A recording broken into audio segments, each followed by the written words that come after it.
Hello, everyone, and welcome to this week's Sustainable Project Delivery Virtual Training Series. We'll be covering the topic of indoor environmental quality today. I'm Kelli Polzin with Northwestern Division, and I'll be the MC supporting our host. And if everyone could be sure to keep their phones on mute and use the chat feature for questions you've got as we're going through the slides. We'll attempt to address those questions as they come up. With that, let me introduce today's host, Nicole Burman.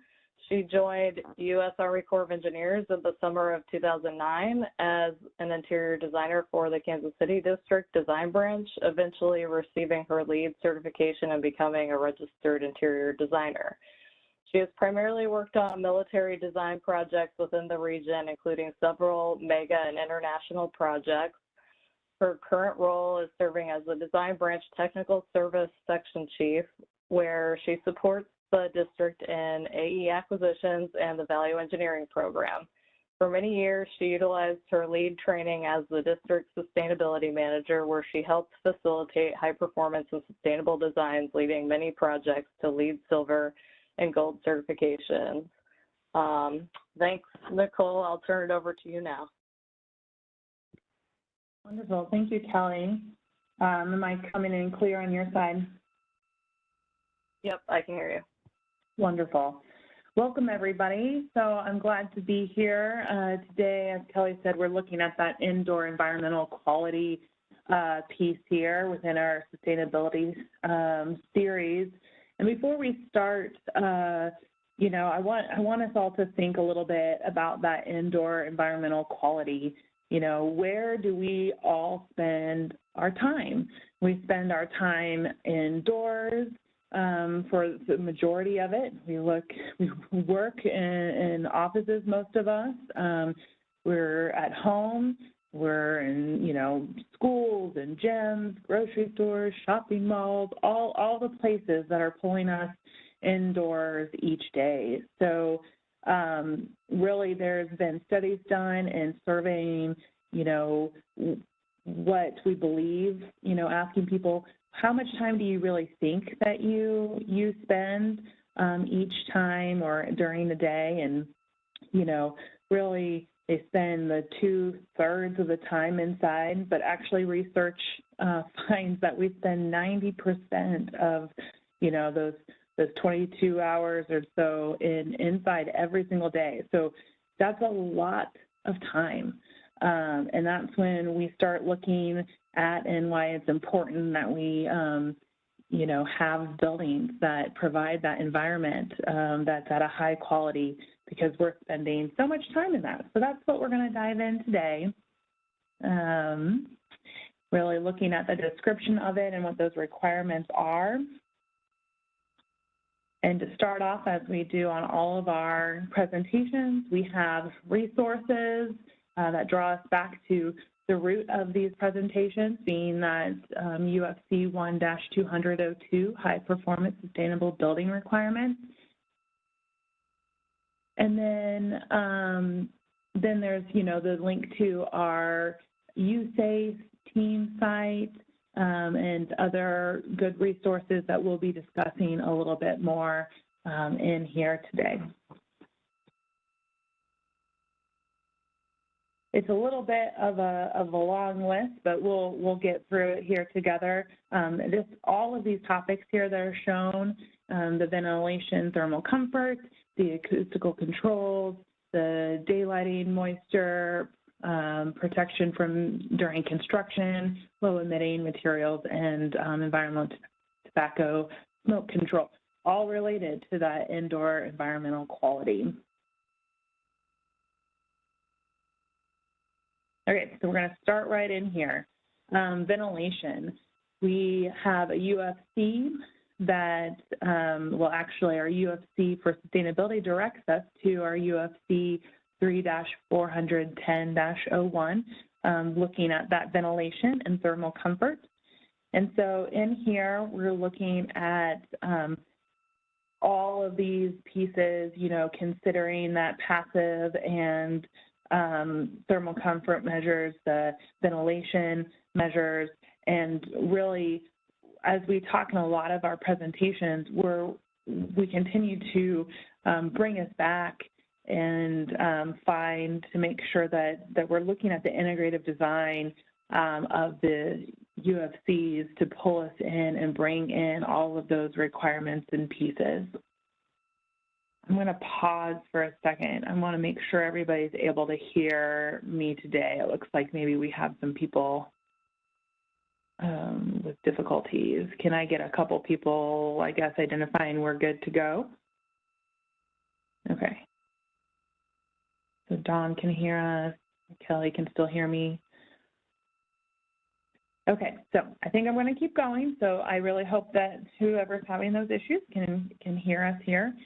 So the only exception to this UFC, and it's written, is that medical treatment facilities. So they may have some caveats and additional things that have to be considered, or maybe are restricted due to medical needs in those facilities. So UFC 4-510-01 would direct those differences or exceptions to the rule. But when we dive into that Army SCV policy we see here, I've pulled out a few things, and that's what we're going to dive into, these pieces that pull in maybe things that both align with our UFC, of course, but then they dive potentially a little bit deeper when we build projects for the Army. And so we want to draw our attention to those pieces as we go through that today. First off, ASHRAE 62. So we're, looking at this and specifying those ventilation rates and measurements. And so we're looking at those minimum rates that are required. This dives into the strategies, and those strategies are considered and should be considered early on to where are we doing that mechanical ventilation, are we doing natural ventilation, or is it a mixed mode? Are we combining some features to that, or are there certain functions of our building or mission that allow us to do more natural ventilation in lieu of mechanical? And how do we work all of that together? Working with the ASHRAE means and calculations to help us with that, trying to figure out how this is really impacting that building and that mission, and working together as a team to make sure that we're getting the right ventilation that's needed for those spaces. When we look at that mechanical, of course, that is typically, that mechanical powered equipment. They're looking for flows with fans, blowers, that air movement, while the natural ventilation is looking at that passive ventilation, wind, diffuser or diffusion within doors, windows, thermal elements, all coming together. And then, of course, the combined modes bring that together. And really here, what can we do in our sustainability strategies that help us bring in that energy savings is what we're looking for, sustainability. As we go through these slides, we're going to see third-party certification, and for Army, that's LEED. So these LEED credits are going to pull in different topics as we move through here. I'll touch on some of the pieces, but of course, the LEED reference guide would be that one-stop shop to go confirm what the expectations are that then align with our UFC requirements and our Army policy. So here is that minimum credit requirement, which aligns with that ASHRAE 62 that we've been talking about. So that would provide the project that credit there. And then as you're looking to find other opportunities for credits, this one has a potential for the 2 points to enhance the indoor air quality. And we're looking here to get those 2 points, you would have to have both option 1 and option 2. With option 1, it all depends, are you looking at that mechanical, natural ventilation, or that mixed mode? And within each one of those structures, you have your entryway system you've got to consider, the interior cross-contamination and the filtration, And then for that natural piece, that natural ventilation design calculations would be included. For option 2, this is something that I get a lot of questions on, really looking at, can we even go or pursue option 2, and so forth. And here, we have had success. I've seen projects have success in meeting option 2. And so we're looking at that exterior contamination prevention, increased ventilation, CO2 monitoring, and then, of course, with the natural and the added source control and monitoring for those pieces there.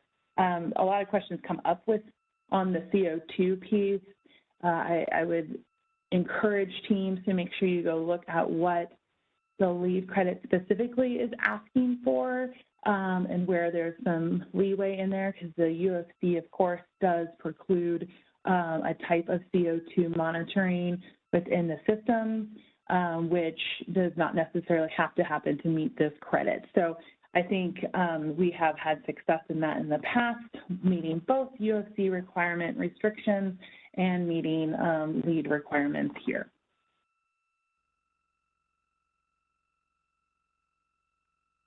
So an additional piece that the International Green Construction Code, so IGCC, brings up, and this is actually in Navy policy, but a good thing to bring up here. I think we've seen it in past works before. It may not be specifically in the UFC anymore, but it really brings in a stance here that in some agencies are still following. And then what does that mean? And we'll go into that in a couple of slides from now. But really, this draws our attention to ASHRAE 55 requirements and looking at the human aspect of this, right? So the thermal comfort part of the environment that we're in.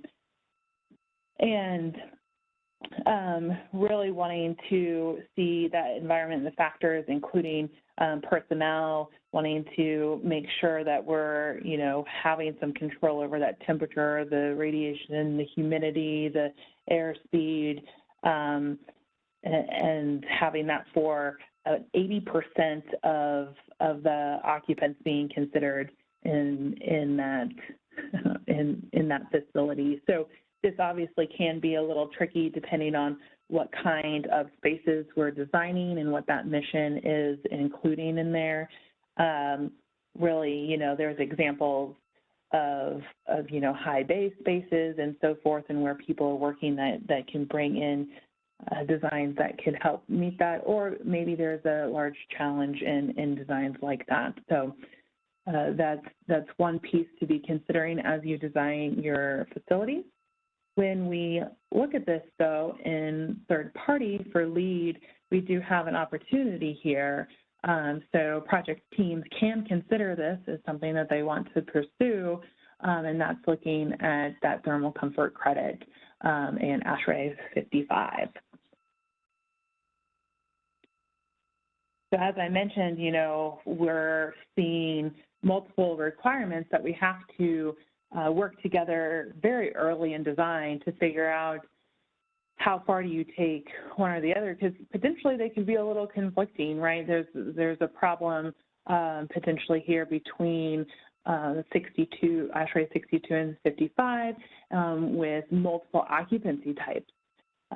So when we see this, we have to, try to solve that problem. When you have buildings like a battalion headquarters, you got those classroom spaces, private offices, a chapel has a large worship space, classrooms and private offices, tents, cops. They have all very unique spaces that could have some conflict together when we're trying to move that ventilation, but also have that personal control or adjustment available to you when you're working on these designs. So really, we, are looking for design teams to be thinking about this and thinking about, like, how would we accomplish this? So one of those solutions, right, I've got here on the screen is that demand control ventilation. We're looking at sensors and the scheduling of those sensors,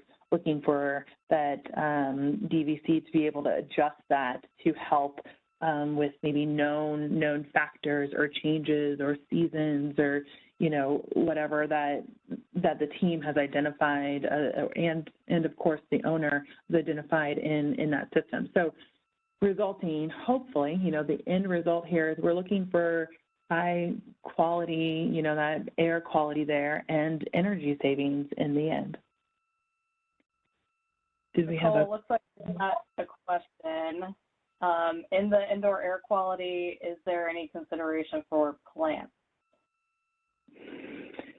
Yeah, bio features. I'm trying to think where that comes into play. I know we have some projects that, or one of our mega projects has considered that as part of the piece, and of course is more related to, you know, that personal level. I don't know if I have that off the top of my head. I don't know if you have experience with that, Kelli, or if anybody online has seen that specifically in one of these ashrays as being a factor piece.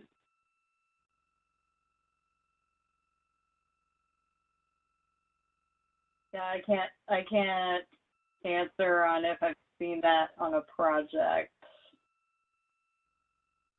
Yeah, that's a good question. Yeah, that's something we could look into.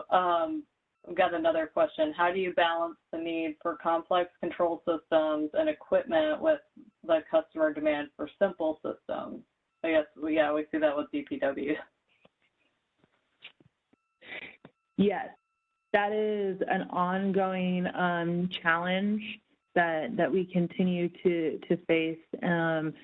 And you know, it's challenging too because a lot of these demands and focus come in from policy, and so we're moving policy into a structure, and so hopefully we're able to find a way to compromise or work through that. But I think every project probably can talk to how that is a large challenge in working those systems. I don't think that's solved there, Blaine.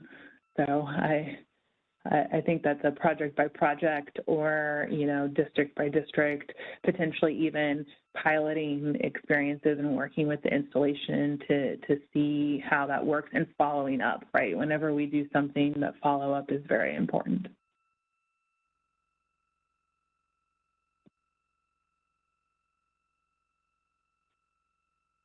Okay.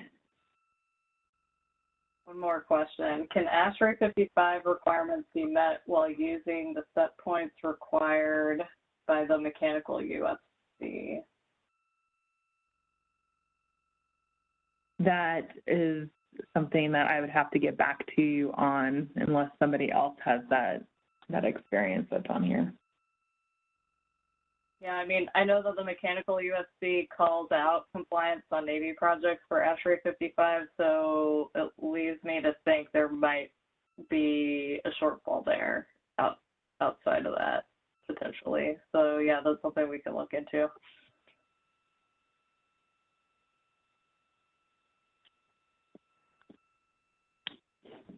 Okay, good questions, guys.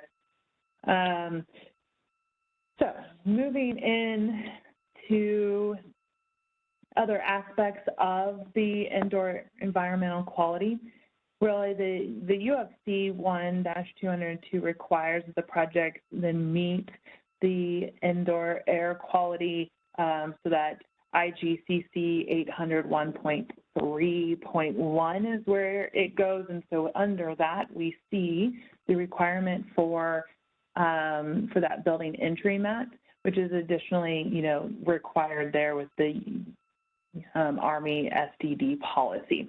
So when we're looking here, there are some exceptions that are called to. I want to draw everybody's attention. You know, individual dwelling units, you know, would be an exception. There's also a little bit of a calculation when it comes to a facility or space that is less than 3,000 square feet and only has 4 feet entry. and then is not used as a pass-through, right? The whole point of the entry mat is to make sure we're not bringing sediment and contaminants into the building where we want to have clean, ventilated air. Here we're looking to make sure that those spaces really are exempt. And then it goes into, you know, if it's just a door for code requirements, and we're looking at egress doors only, then, you know, they don't need to meet this requirement.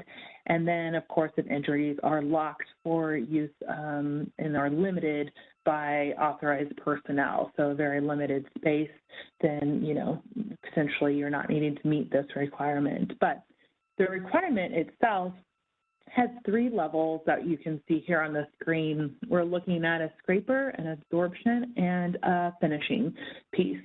So that scraper is that first step. You know, this can be inside or start outside, I mean to say, and then proceed inside as part of those 3 feet long pieces.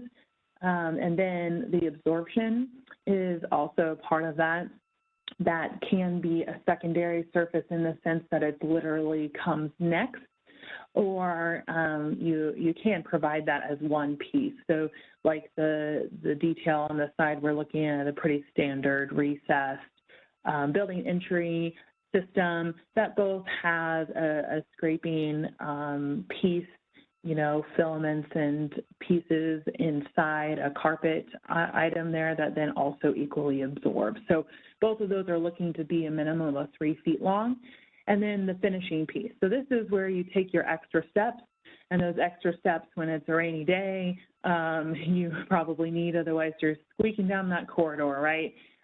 So this finishing side here is that third part that is a minimum of 4 feet, and that could be a entry carpet style instead that really finishes off and takes care of those just remaining contaminants we don't want entering. So I see some more questions or comments. Yeah, we've got a lot of comments on CCRs people have entered.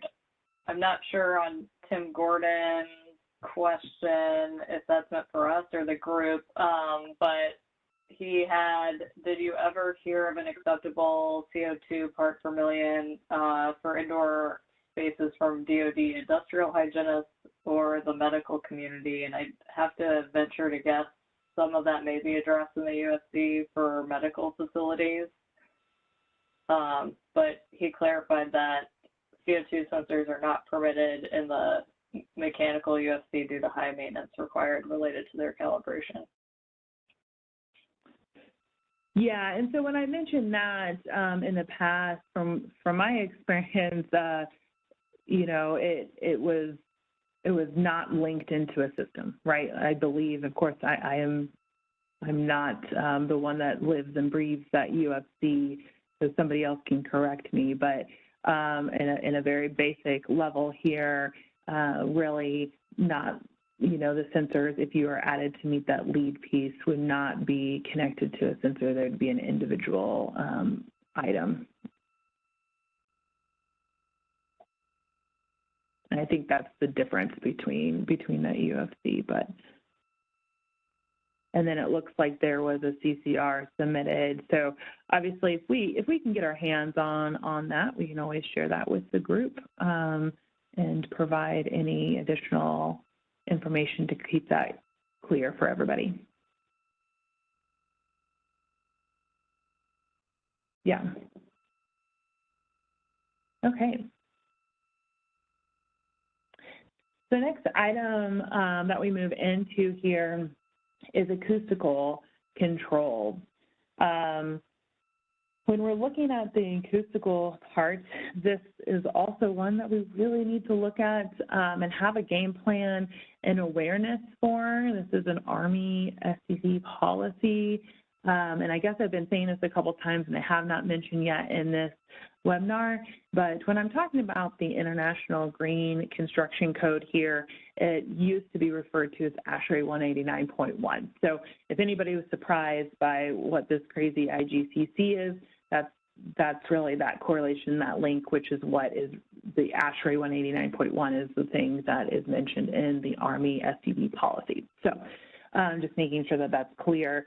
So when we come into this, we are required then on our Army projects to look at that acoustical control piece.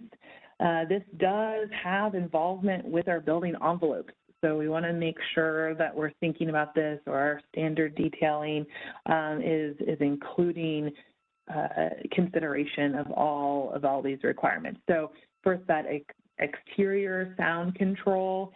You know, is it in a, the building in a high noise area? What functions are being completed?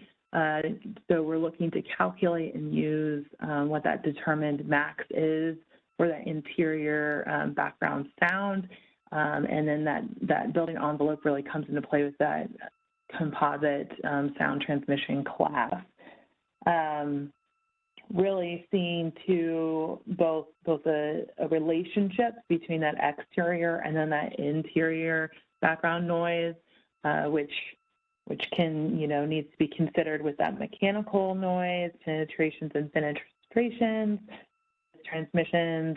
Of course, this is very critical too when we're thinking about that piece, when we're talking about projects that either building that's a SCIF or areas that are SCIF designs, right? And then also looking at that sound transmission, so the actual control of sound and what those break down to be.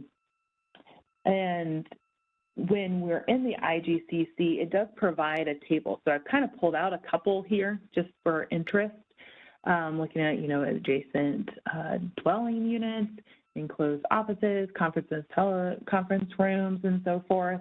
But there are, a whole table in that requirement that teams can draw on and see what those requirements really are. And when I talk about that integrated design piece, and we're, at charrettes, we're at, those initial pieces of all of our projects. We're seeing projects really need to think about this. It'd be very beneficial for them to think about this and consider the acoustical piece, because even laying out, right, we can save a lot of money and think through where these functions are potentially, if that works with how the mission functions. Can we place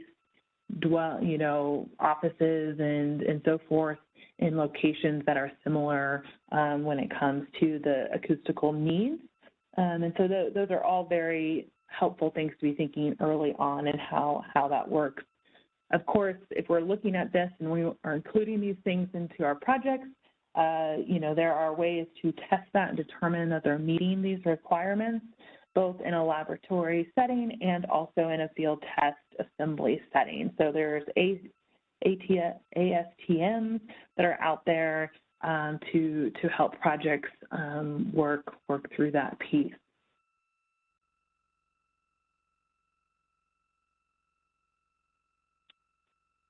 Okay, so when we talk about third party and moving into LEED, they do have a acoustic performance credit.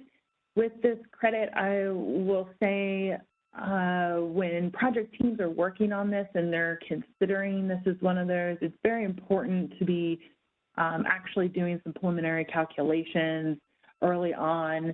I believe that there may be some areas or slight differences between the LEED credit and the IGCC requirements, and so we want to make sure, if you're really going after this, that we're ensuring that that's a viable credit for your project as you move through the process.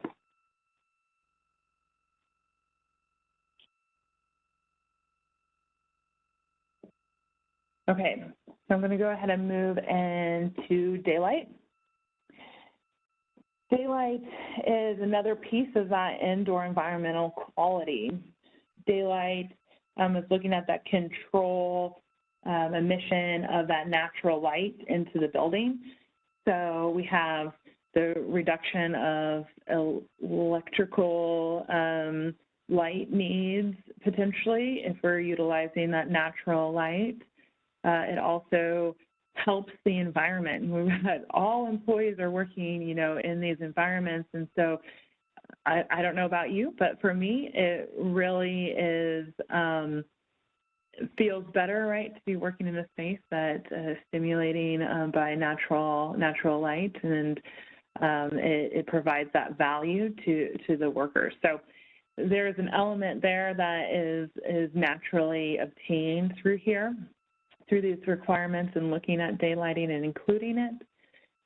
But when we accomplish this, we can accomplish daylighting through various, you know, techniques, really broken out into two different areas: the daylight aperture, so the windows, the skylights, the solar tubes, you know, you name it, to the lighting control system, so that daylight sensors, dimming lamps, and others.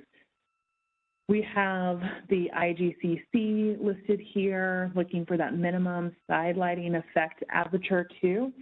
So this is one I want to point out to everybody working on and finding out what that ratio of vertical fenestration and window transmissioncy, you know, for your north, south, east facing facades, and also relationship to your interior surface lighting reflectancy value. So all of that comes into play. For instance, when we're talking about our light reflectance value of our surfaces inside, we're looking at 80% for your ceiling, 40% for partitions greater than 60 inches high, 60% light reflectancies on walls. And so it's definitely something that needs to be looked at and measured and specify if these are those minimum requirements, because really there's lessons learned here. You know, I've had projects where we specified finishes, we went through that process to confirm.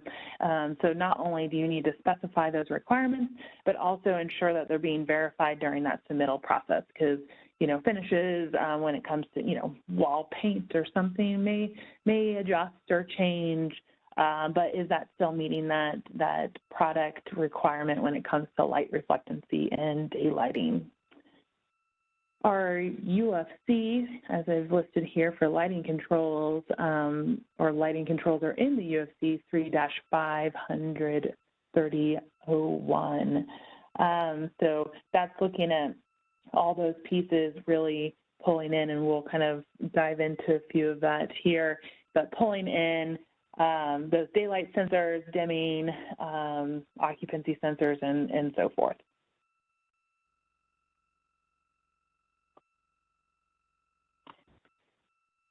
So when we're talking about daylighting, we have components. We're looking at that daylight aperture, that lighting control system. We need to be considering very early in design those ratios. You know, heat, you know, we've got a lot going on. We've got heat gain or loss, glare, daylight variations, depending on even when you're in the which side of the building and so forth, and needing to do some modeling probably, right, is going to be your best bet, and seeing and understanding this. Early calculations to understand, is that the right ratio? I know there was a project that I worked on that we felt, you know, more is better, right? A lot of us maybe have grown up with thinking that's the best way to go. But when it comes to lighting, that there is a right ratio there that you want to try to find, and maybe not overlight that space with daylight, because we've got huge windows depending on what's going on. Another lessons learned that we have is, for instance, a fire station on a flight line, you know, maximize their daylighting potential. They consider, you know, but also needs to consider that location and function. So, for instance, with this one, you had the lighting for the building themselves, but then happened to have some mission issues exteriorly because they're on a flight line. And so at night when missions are coming in, that reflectancy actually of the building lighting then came out onto the airfield in a way that was not good for operations. So things like that maybe weren't thought through that design process that would be good to be thought through when you're looking through all these components and what to do and what those ratios look like. So here we got some examples. Here's a couple of photos really here on the left, potentially a building style that people recognize, minimal daylighting, a lot of glare and or hot spots of lights, and then on the right, the diffused lighting there that provides a different environment altogether. So there's some examples for that to consider. And then even the building shape, the footprint of it, what we see here on the right, we see the Seattle headquarters building, which has opportunities for daylighting all around it in the middle, which is what we actually saw, that kind of gray area in the middle there was that rooftop daylighting piece coming through in the past picture. And so there's a bunch of options in how we want to pursue this and think through this, and then of course get concurrence by our customers and working through those options. And so it takes a little bit of effort to make sure that we as a team are looking through that and working through that early on in our project.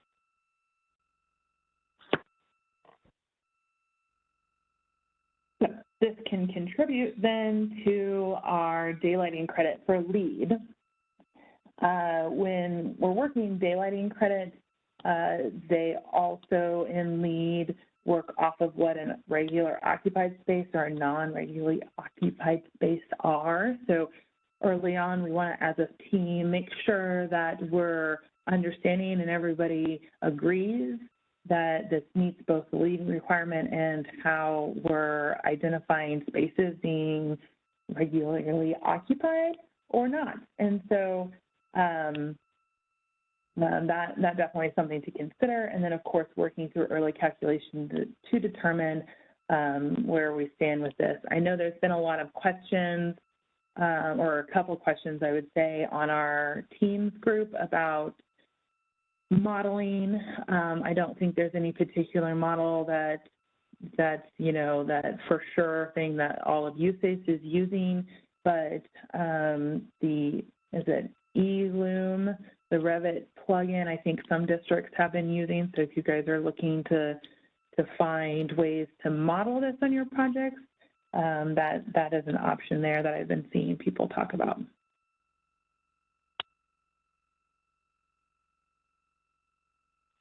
So lighting controls. The lighting controls are defined in our USP 3-5, 30-02.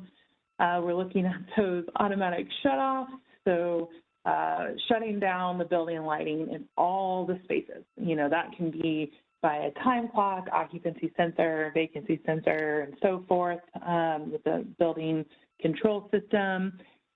We then see that space control, so going into that more detailed, the ceiling height, partitions being a certain piece of that as one of the control devices, independent, controlled into that general lighting space. And then that could be manually, operated or automatically censored by occupants. And then the exterior lighting controls, we want to remember that these lighting for exteriors are not exempt from that ASHRAE 90.1 piece too. So there's potentials there for that photo sensors and time switches and so forth.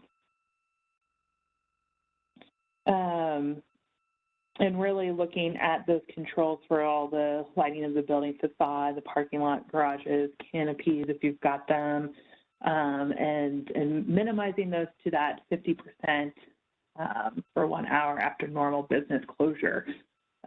Of course, all of that is dependent on your mission and how that focuses and relates to that specific project.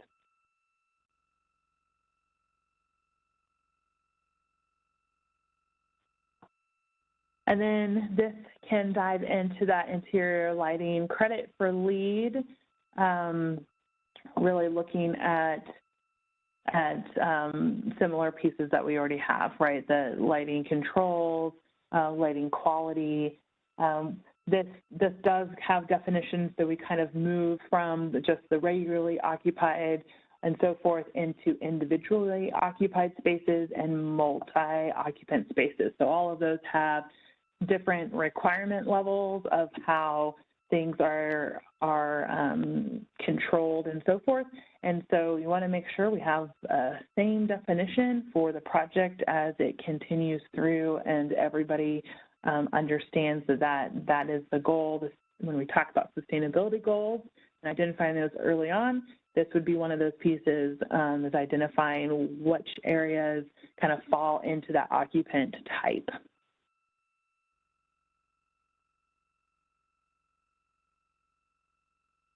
Okay, so here with daylight, here's some examples. When we're looking at the top left one, we see a picture that's on a sunny day in the Seattle district office.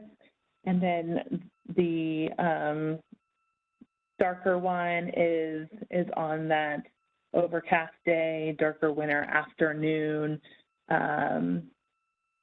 looking at, oh, I might have flipped that actually, Kelly, didn't I?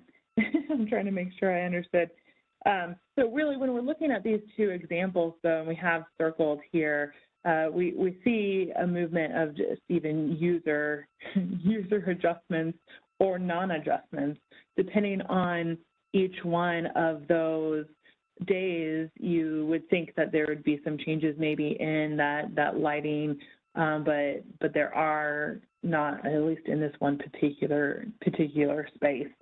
And so we do have some challenges that we have to recognize when we're talking about daylighting and controls, or maybe not controlling certain things like window shades, because that then may be adjusted or a little different than what was foreseen in design just by user occupant control.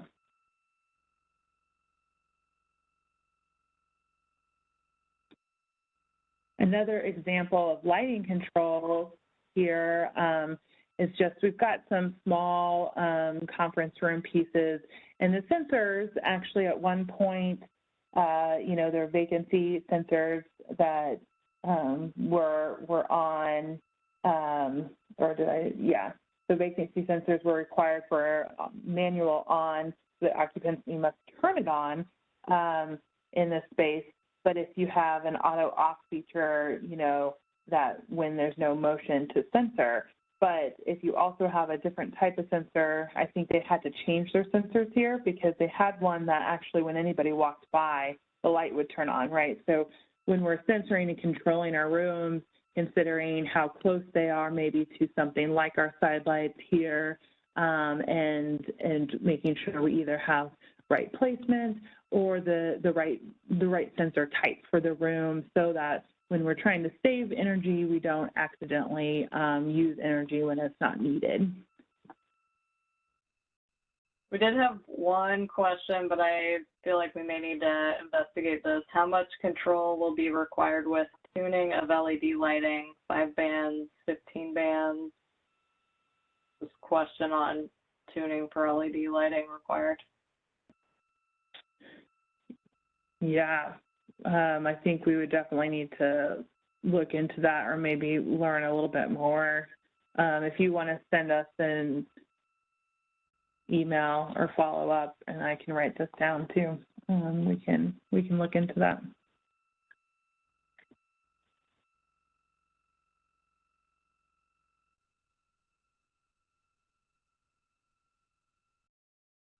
The acoustical pieces there, Blaine. Yeah, so that would be, short answer is the team would have to look into that and consider that for those spaces. I think there could be solutions in this example, you know, that may not be meeting that standard today, but would have to be considered depending on what they classify this room to be. This, of course, I believe are small meeting spaces, so I don't know if that table in IGCC varies that by size when it comes to those spaces or not.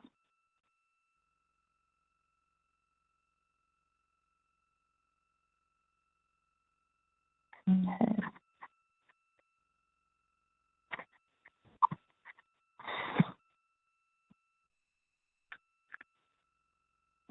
All right, so moving into moisture control. IGCC identifies this, and this is that focus really on moisture control during construction. So we're looking to cover things in construction. We're wanting to make sure that things are sealed up. I will note that our construction webinar has more detail and specific images and stuff showing this for during like the QA portions and ensuring that everything is covered up and ready to go to keep things clean. The architectural USC 3-101-01 does bring in that piece for that building envelope for the moisture control meeting the IGCC requirement and serves that building's maximum leak air ratage or rate in general. Additionally, as most of you are aware, the specification, UFGS specification 070523 is also part of the building envelope piece when it comes to that testing of the air barrier requirement. So we're making sure that we're not transferring that heat, air, moisture, and so forth, and considering how that works with the fenestration, insulation, moisture barrier, and air barrier all together in one when we're talking about moisture control.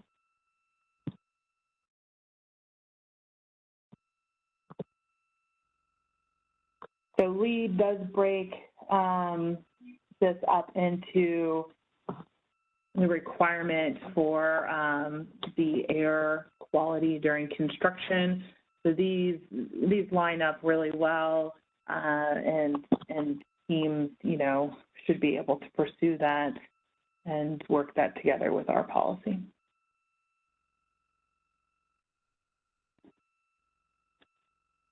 All right. So we've talked a lot about different pieces of the high indoor air quality pieces, looking for that high quality for the spaces. And, maybe I'm biased, but the biggest contributor in some of this here is that material that we live and breathe and work around when installed into our facilities. So USC is calling us to the IGCC 801.4.2, where it identifies those standard emissions that should be met or must be met, for each one of those different applications of material. So all applications of use in the building that is in the weatherproofing system. So we want to make sure that we're considering all of those materials. So here, I have the part of that chart and part of that information calling out that adhesive, sealant, painting, floor covering, composite wood, agro fiber, office furniture, ceiling and wall systems. So then they have kind of those categories and what you would be looking for here when you're trying to get those, or when you are achieving those low emitting materials.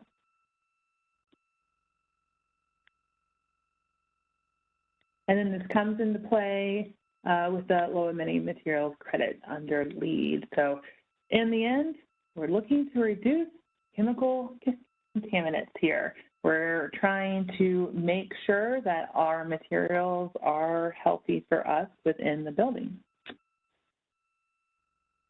Along with that, we're also upholding our policies, our requirements to not smoke inside the building. That policy is identified for, if you need to go pull that in the UFC 1-200-02. It's calling out those service-specific policies to be able to grab. That's a good place to help you get to the right location, so that when you're trying to prove, right, to lead into your teams that we've gotten the point that we need, you can pull that there.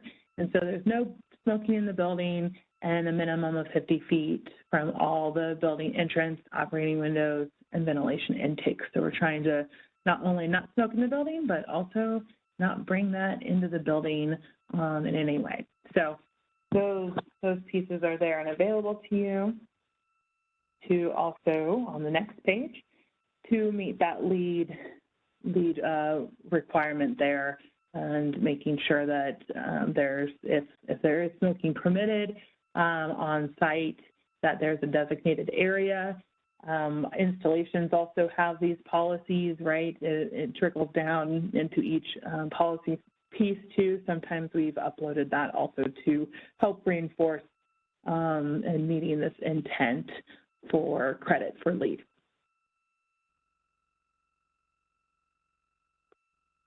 So that's what I have for today. We got through a lot of those pieces and parts. I guess if there's any other questions, we can also try to address those, or Kelli and I will write them down and get answers for you guys, or at least get you directed into the right place.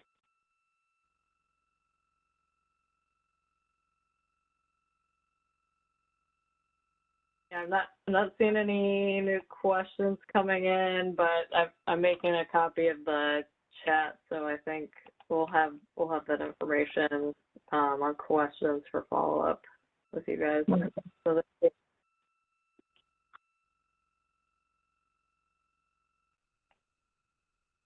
all right, well, really do appreciate everybody jumping on. We still have more series to go to the next, Kelli, we've got another month and a half to go here. Blaine. It looks like there was a question about where it says we adopted IGCC, and I believe that was in the opening of UFC 1-200-02, but it kind of crosswalked that. Yeah, I believe so. If not, to tell you the truth, Blaine, when it's written out, and I believe I've seen this somewhere else from Army too, from the ASA office, but when it's written out, they typically actually cross-reference it with IGCC parentheses ASHRAE 189.1. So trying to link those two together, industry acknowledges it as the same, to just in the sense that they literally just change names, and then within the IGCC, the same ASHRAE paragraphs and numbering system is still represented with that and linked to the new numbering system. So that at least gives us a nice crosswalk there.